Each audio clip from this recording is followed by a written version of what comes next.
This is a cold start video, 2022 Triumph T120. Cold start, pipes are ice cold. This is going to take two hands to do this because you got to pull the clutch in when you do this. Turn the power on, 1,305 miles.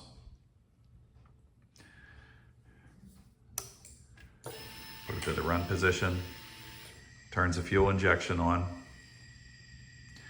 This is where I have to use two hands here, so hang on.